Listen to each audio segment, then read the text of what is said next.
Hey everybody! Hi! Woo-hoo! How's it going? Well, I wish I could see your faces, but this is a great substitute. I'm glad we get to talk to each other like this. I have my Stageit open so I can see all your comments. I'm watching you. I hope you, well, I was going to say, I hope you enjoyed the end of Supernatural. I know it was controversial, but we worked really hard on it, and endings are hard, but I thought they did a great job, and some of the acting, I think Jared and Jensen and Misha in the final episodes all did incredible work, and I was just excited to be a part of it. All right, so you've got lots of questions I see, so I'm going to try to answer some. All right? All right. Noriko34 says, "Hi Rob, what happened to Chuck when Jack took his powers? If he died, where'd he end up? In the empty or anywhere else?" Okay, I don't think Chuck is dead. I think that he is just, he doesn't have God in him anymore. And I think he's just isolated. I think, it's kind of his worst nightmare because he's not God anymore. He's not in control and he's alone. And so I think that's punishment enough for him. So, what I think is kind of interesting is that Chuck, if we ever revamp the show, fingers crossed, I don't know anything. I'm just telling you from my perspective, if they do, we get back together and do a movie in a couple of years, I think Chuck could still come back, but he's just a regular dude again. So, so he's just he's just a hermit. He's just a hermit. He's alone. But he is on Earth. He's just alone, and God is not inside him anymore. He's an empty vessel. So there's that. And I want to say something else about the finale. And again, people have extreme views about it, and you're completely allowed to have your own view of what happened. I just want to remind you that in the finale was the first time that Chuck was not writing the story. So you can reason that Chuck this whole time has been bringing the boys back, finding a way to keep them going so that he could keep writing the story. And what happened in these last 2 seasons is that he got really selfish and made it all about him, and that was his mistake. But so it was the first time where they're just on a random hunt like they always do, and Dean has that unfortunate thing happen where he dies, and that unfortunate thing happened like death. But there's no evil writer in charge going to, oh, no, we're going to save him from that and keep him going because I want to keep manipulating him. So to me, that was sort of in essence what was happening there. So in a way, Chuck kept them going because he wanted the story to keep going until he didn't anymore. All right, REB17, Reb17, Rebecca. Hi, Rob, I'm Rebecca. Did you find Chuck's ending fitting considering he disliked humanity? I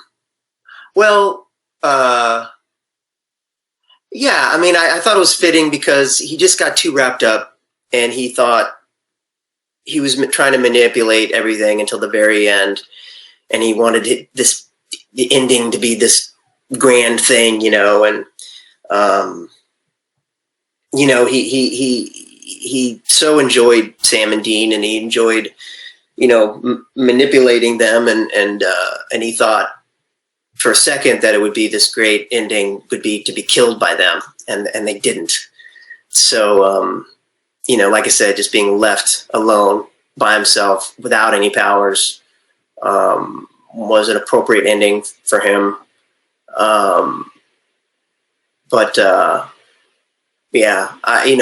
In terms of disliking humanity, I wouldn't say that he just was like disgusted, I guess, by his creations, is what he said. But I think he got a little bit just egomaniacal, and that was his downfall. Yeah. Hopefully there'll be time for redemption for Chuck. That's what I hope. I hope hopefully, if this franchise finds a way to come back together and make some kind of TV movie or something, I would love there to be a Chuck to be there, to come back in the story in some way as just a human being. I'd like him to be that human being he was when he was like hoarding toilet paper. I want that Chuck back. So we could have that Chuck back. I think everybody would be okay with that. Okay, Mila Trancy. Hi, Rob. I'm Mila, an actress as well. Thank you for your work and your music. How did you prepare yourself to play this huge character? Hi, Mila. Happy that you're an actress. Good luck to you. Keep at it. Go artists. How did I prepare myself to play this huge character? Yeah, it's, the Chuck went through so many changes from just being a prophet and thinking he was just this lowly writer writing these trashy books, and then finding out he was a prophet, and then come to find out he's God. So it went through all these transformations for me as an actor, because even if you believe Chuck knew all along he was God, which maybe he did, I certainly didn't. I found out he was God at the end of season 5 when everybody else did. And so, so it took adjustments, but certainly the God part, it was a huge adjustment going from the sort of likable, down on his luck, oh gee shucks Chuck, to being this almighty, evil, powerful guy. It was this, and trying to sort of still keep those making sense in the same person. So it was a lot of work, and but it was fun. It was really fun, really. And when I got to play Evil Chuck this last year, as much as I know people did not like me, it was still, as an actor, it was fun to play. So it was cool. I have a funny story. At the end of last season, it was right when the Evil Chuck sort of started to come out, end of season 14, and I had that scene where I broke the guitar, and I like was sharp with Jensen. I can't remember if I said enough or stop or something like that, and it was coming out kind of like weird, like enough, and like still that other Chuck. And so I said to Jensen, I was like, I feel like I'm not getting it yet. And he's like, well, just say it like I'd say it. I was like, okay. So I went full Dean on that line. I was like, enough.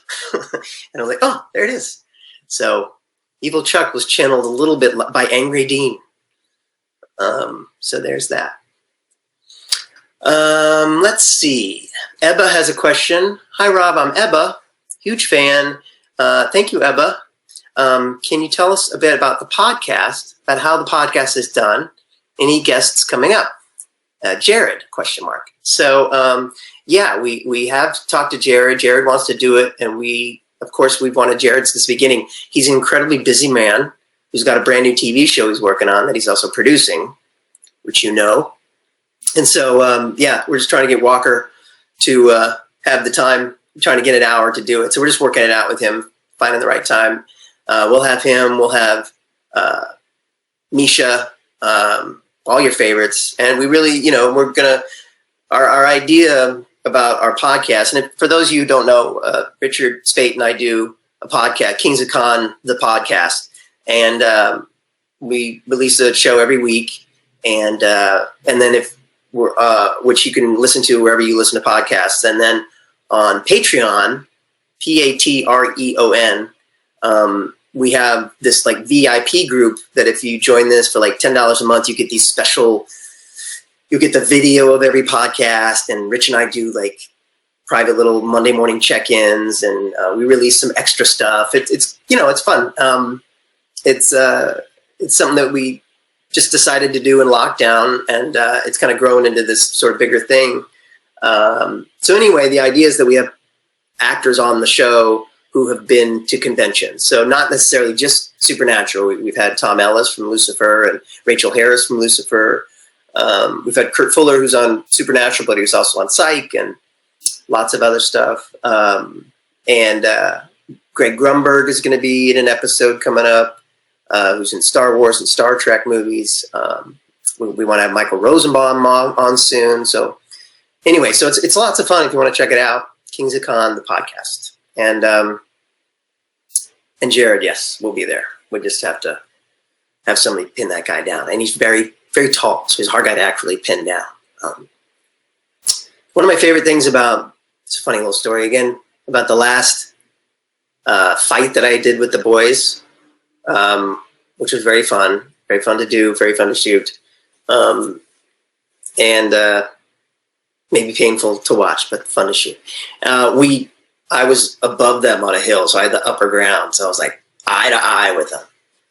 But in reality, Jared's 6'4", and I'm 5'7", so he's almost two of me's. But anyway, tall guy.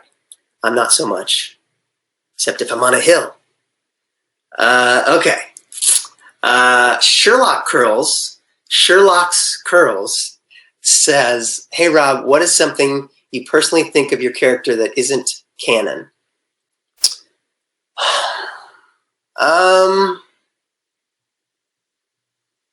Well, I guess I'll tell you this. I mean, this is never really acknowledged other than, maybe it is. I don't know. I think my character is Eric Kripke. I think that my character, the original purpose behind him is that he's Eric Kripke. And when Eric was still writing for the show, of course, Eric, who now has created The Boys on Amazon and gone on and working on other stuff, but his last episode was Swan Song, the final episode of season 5, and that's when he kind of revealed that I was God, and I had kind of a love letter to the show, and I'm at a typewriter, I'm typing it out, so it's very clear that that's what I'm writing, and obviously Chuck was always the person who wrote the books that became the show. So I don't know, whenever I got stuck on a line or on why I would say something or do something when I was God, I would just think back to the fact that I'm a writer. I'm the writer who's writing the show. I'm God in the sense that I'm creating the show. Eric Kripke was the God of Supernatural because he conceived Supernatural and he created Sam and Dean. So in that same way, Chuck was too. It's just Chuck is Eric Kripke gone bad. Eric Kripke getting a little bit too much, making it more about himself. So, and that's what happened with Chuck. But that's what I always go back. It's not. I don't go back to the Bible. I go more back to like this metaphor of Chuck being the writer of the show,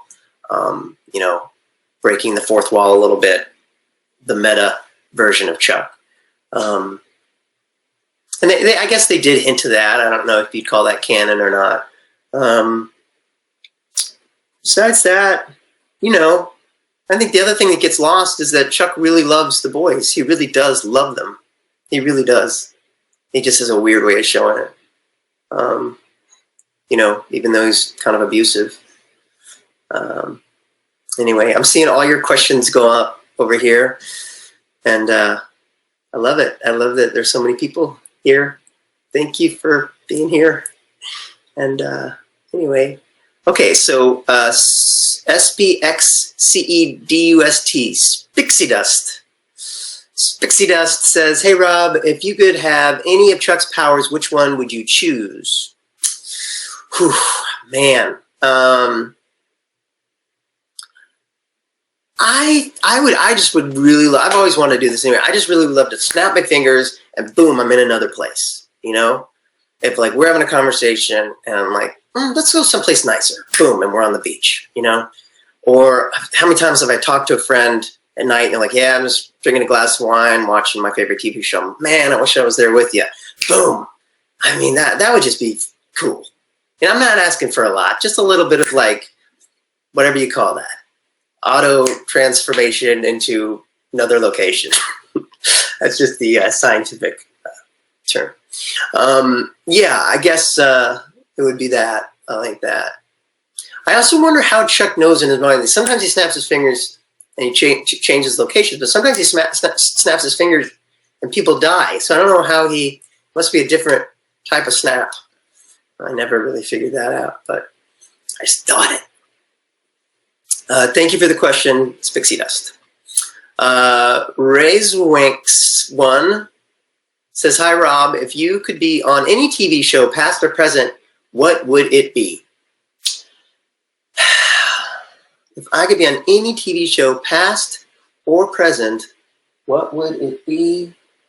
I think it would be, let's see. I would love to have been in Cheers. I would love to have been in MASH. I would love to have been in Game of Thrones. I'd love to have been one of the friends in Friends. It would have been fun to be on The Office. Breaking Bad. That would have been great to be Breaking Bad. I actually auditioned for Breaking Bad. But yeah. Yeah, it was, yeah. But yeah, I would love to have been on that show. And yeah, well, there's about 5 for you. Thanks for the question. Hunter Life SPN. Hunter Life SPN says, hello, my name is Victoria. Question is, do you have any favorite food? Which one? Well, I like popcorn. I really, really, really like popcorn. It's not a full meal, but it's just the best snack ever. I recently bought a popcorn popper, like the old-timey popcorn popper where you put it into the thing and you put the oil in and then it, until it goes like a movie-style popcorn popper. And it's really awesome. And I literally will make that and just keep it full. And then you turn the light on and it kind of reheats it. It lasts about 3 days. It's awesome. So I love popcorn. A lot of people know this. I like corn nuts. They're really bad for your teeth, but they're just so yummy. I like things that just sort of keep my mouth going. I mean, popcorn doesn't really taste like anything. It tastes like the salt that's on it, but man, I do love it. I like pretzels a lot too. I like shrimp. I like all sorts of shrimp dishes. When I grew up, you know, we didn't have a lot of money, and I grew up in Missouri, and we, like, when you'd have shrimp for dinner, that was like fancy. That was fancy food. You'd go to Red Lobster and eat for like Shrimp Fest, and you get shrimp. So I still had that in my brain, that shrimp is like, ooh, fancy. It's a fancy night out. I'm having shrimp. All my friends know that, so they send me pictures of their shrimp dinners a lot. But you gotta be careful with shrimp. You could OD on shrimp. You could have, not like seriously OD and die, but like it is possible to have too much shrimp. So sometimes I have too much and I just gotta like, just go back to the popcorn for a little bit. Let it wear off and then I'm back. Wingtrap says, morning from Australia. How is it working with Rich as a director? Well, good morning, Wingtrap from Australia. Thank you for being with us. Rich is awesome. Rich is great. I really like, and I'm not just saying this because he's my friend, but he's a great director. What all the actors really like about him as a director is that he's an actor, so he's an actor's director. In that he knows how to talk to us, and he knows how to, you know, get the right performance. You know, some directors are really good at like setting up the shot, or telling the story through a series of shots, you know, orchestrating a scene through that. Rich is good at that, but he's also really good at just talking to the actors. And so he'll come up with, you know, fun thing. Ooh, try it this way this time. That was great, but try it this way. Or, you know, he'll yell things out. When we did Kings of Con and he directed that, he could just yell things out in the middle of the scene, because we'd improv sometimes. Like, you know, he'd come up with something funny that a character should say, like, say this, you know. And so it's a really fun way to work. And then when I got to work with him twice on Supernatural, and my only complaint is that I didn't get enough, because both of those episodes I didn't have a ton to do. But yeah, he's great. It's very gratifying working with Rich. But don't ever tell him I said any of that. No, I'm kidding. I just look forward to working with him again. Jenny Sun says, in that last scene, when the boys drive away, how hard did they try to spray you with dirt and gravel? That's a funny question. They didn't. I guess it was just inherent that was how it was written, that they were speeding away and gravel was, being spit all over me. And I'm just going, guys, wait. But I will say one thing about that scene is it was written like, the guys drive away, and I think it was just written that, Chuck's left alone while the dust is like spurting all over him, and he's just, going, guys, wait, guys. It's kind of like that. And I kind of found something on the day when I did it that was not, I don't think, there originally, which was just sort of this real panic and sadness for Chuck. I mean, I guess we could have played a kind of comedic, like, wait up, guys, what about me? But I felt like there was something real heavy going on with Chuck. It really was his absolute worst nightmare. And I could relate to that because it kind of is my worst nightmare too, is just being left alone. So that's what I went with. I feel like I've been talking so much. I'm not used to this. How's everybody doing? Are you guys doing okay? I love seeing all your questions. Hi, everybody. Where are you in the world? Real quick, like type out where you are. I'll wait because there's a delay. But where are you in the world? Happy birthday. Happy birthday if it's your birthday today. Happy birthday from Chuck.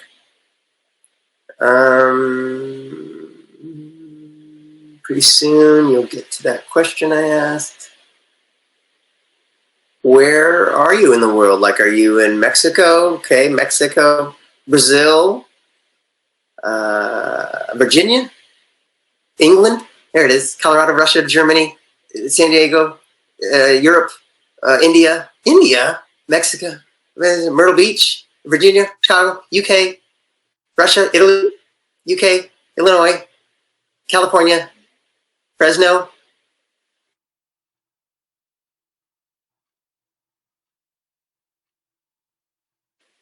Very, very cool.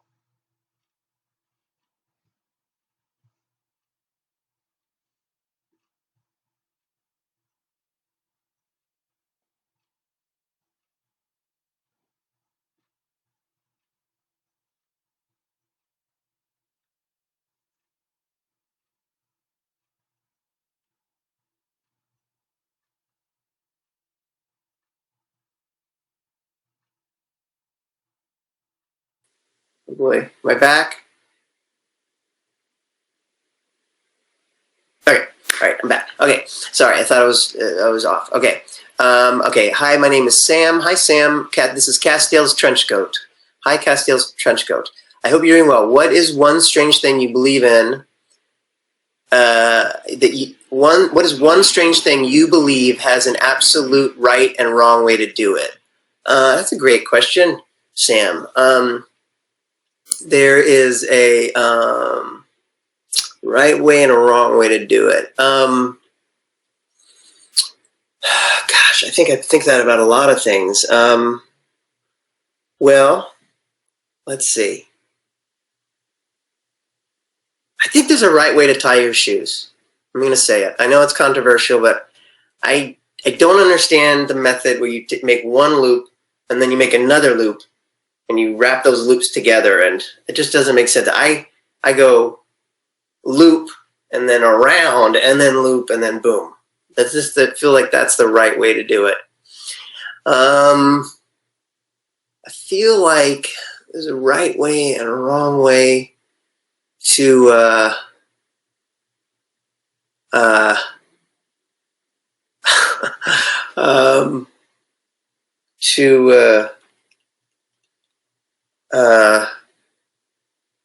eat eggs. I don't feel like you should eat eggs with ketchup. I'm sorry. I just feel like ketchup is for burgers, and eggs should just be like salt and pepper. So I feel strongly about both of those things. Ginge McMeeking says, "Hi, Rob. Really sad I didn't meet you this year. I'm sad too. This year has been just a cluster F.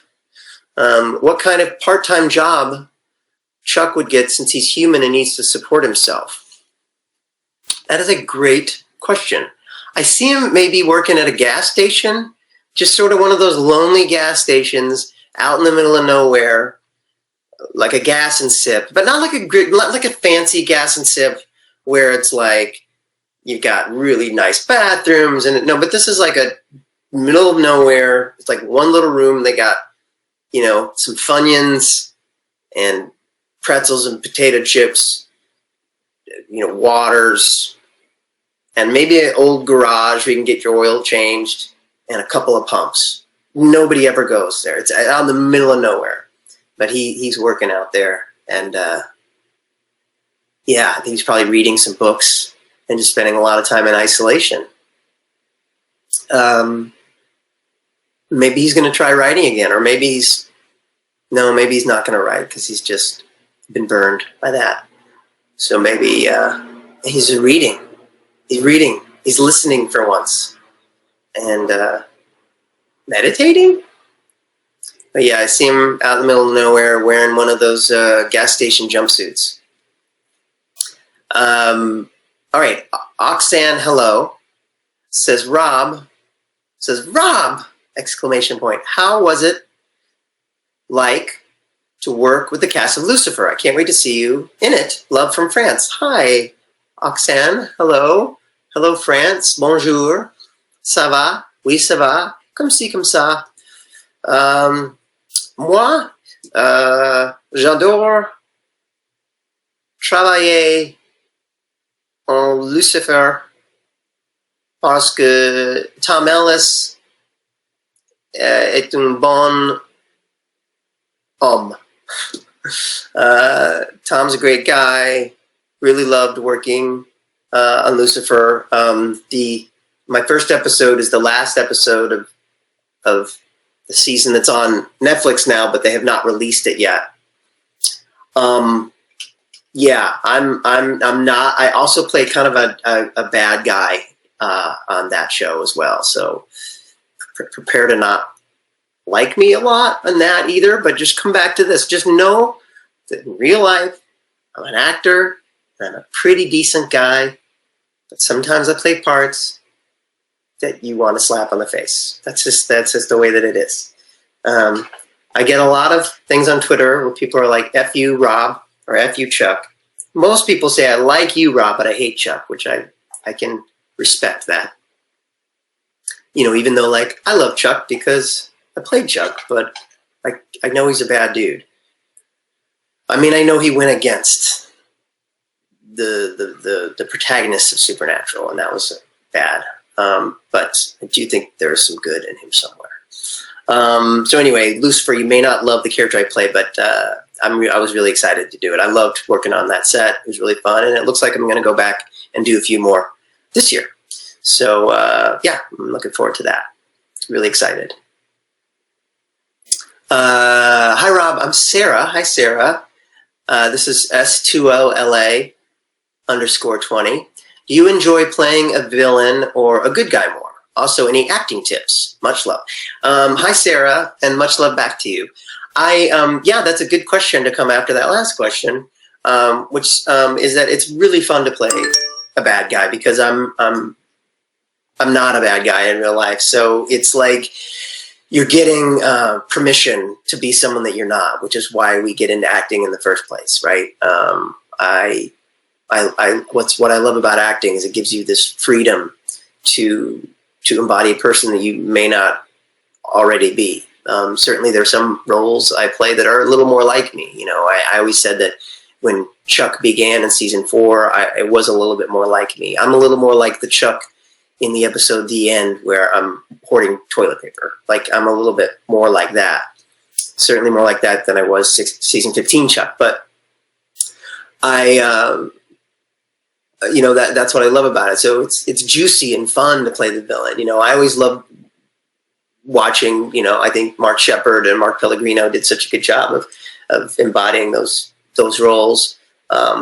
and they did give you such great lines to say. So that part of it was really fun. I don't love being universally hated by fans, but yeah, no, I do like playing those roles. It's fun.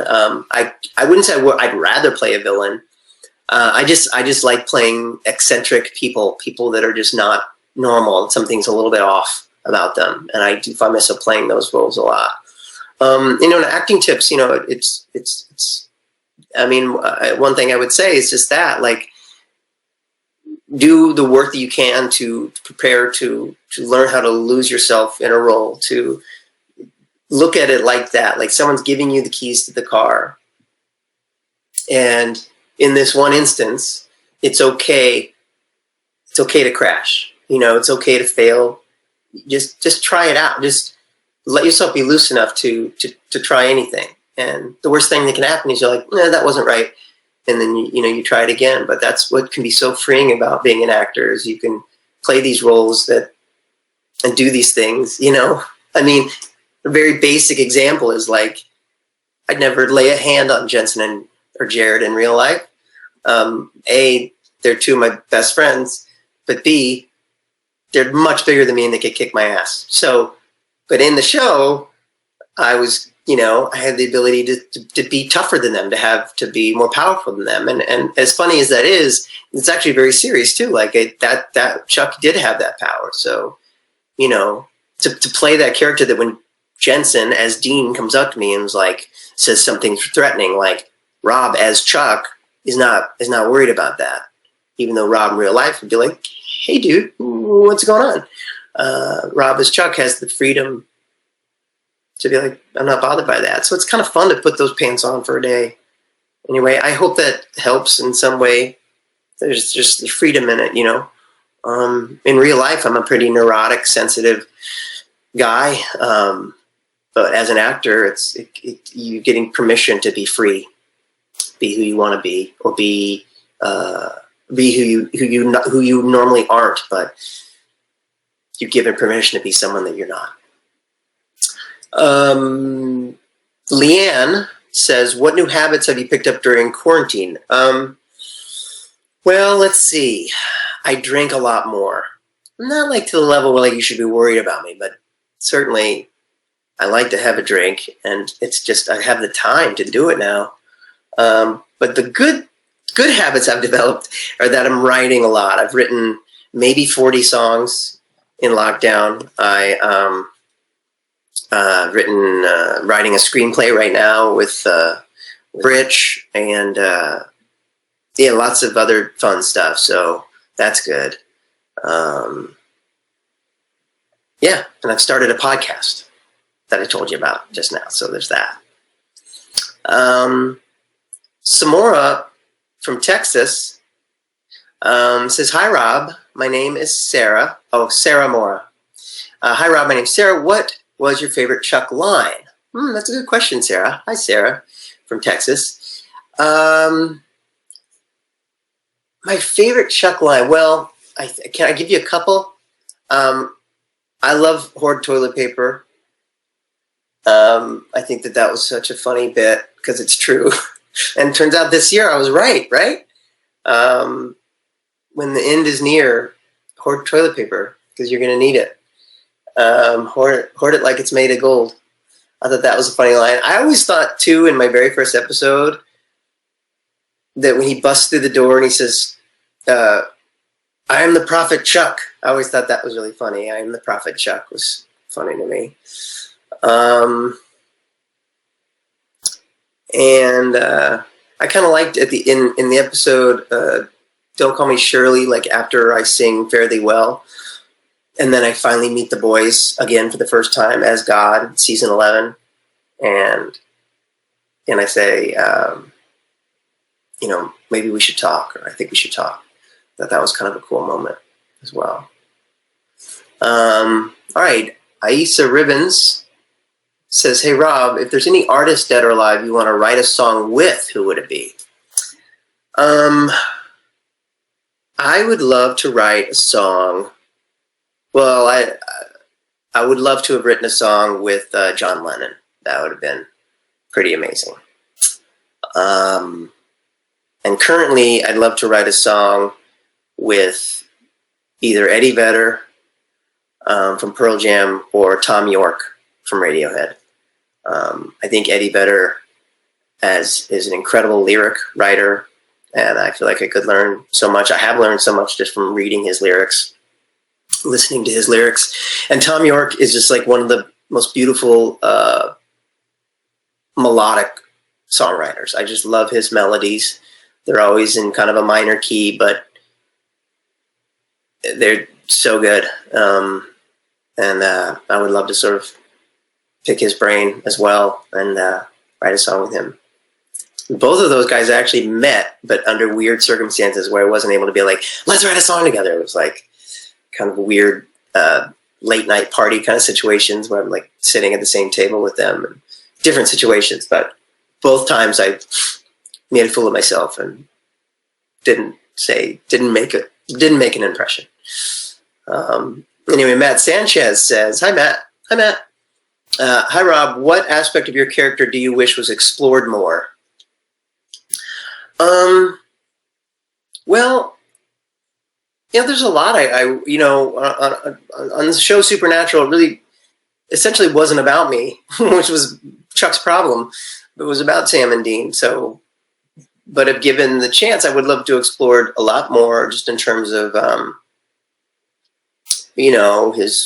what the background is. When did God go into Chuck's body? Like, at what point did Chuck become God? Was he a baby and God went into him then, or was he a full-grown adult and God went into him then? And if so, what was the scenario? What was Chuck doing before that? Was he this down and out writer when God came into his body, used his body as a vessel? So I would love to explore more about that, his background as a human being. I also think it's supposed to be an episode this season where I was going to take the boys and hop around to other different worlds that I'd created. And one of those, it would have been like changing channels a little bit. And one of the worlds was going to be another show. And they pitched it as it was going to be Riverdale. So we were going to be having a crossover with Riverdale. I wish we could have done that. It was another thing I wish we would have explored. Krista Martin, hi Krista, says, "Is there an album that made you rethink things or change your life, opened your eyes to something?" Mine is Make Yourself by Incubus. That's a great album. I would also say, what's the morning glow, what's the Incubus album? Morning, you're saying it right now, but I can't hear you. Incubus, Morning View. I love that album. That really did a number on me. But an album for me that really made me rethink things and change my life, I would say, is OK Computer by Radiohead. I really, I'd say that's one, but that's one that profoundly affected me when it came out. And I just listened to that album over and over and over and over again and dissected it, and just, I just couldn't believe how awesome it was. And it was like nothing else I'd ever heard before. And I felt like it was the equivalent of like hearing a Beatles album in the late 60s for the first time when it came out, as opposed to like discovering the Beatles 20 years later, but like hearing it in the moment when it came out. To me, it was that kind of album that changed music.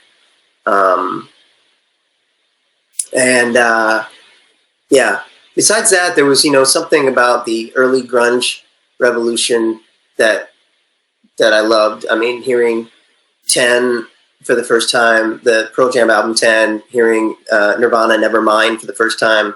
And I remember my first thought with both those albums was like, wow, this is the hardest rock I've ever listened to. It feels funny now because it doesn't seem as hard to me anymore. Anyway, my answer for the test would be OK Computer. And Radiohead's album Kid A would be a close second to that for the same reason. Yeah. Thanks, Krista. Maria Rosso says, oh, you're from Colombia? Wow, thanks. Hi. How are things down in Colombia? Well, sending lots of love to Colombia. Hey, Rob, what do you think happened to Becky and her family? They're not gone. They're just away. I mean, that's what Chuck says. They're not gone. They're just away. So I don't think they died. He's kind of like took them away somewhere. So, but when he was, after Jack took over, I think we have to believe that Becky and her family were restored back on Earth, and they're okay. They're back. They don't know what happened to them. They're just continuing their conversation, and, you know, life goes on. Maybe Becky kind of remembers, but I think her children and her husband are good. So yeah, that's good that Chuck didn't kill them. He just sent them away, and I think now they're back. Thanks, Maria. Last question. It's last question. It's last question. It's last question. It's last question. Scoobity bop bop beep bop doo doo doo bop bop beep bop doo doo bow. All right, last question.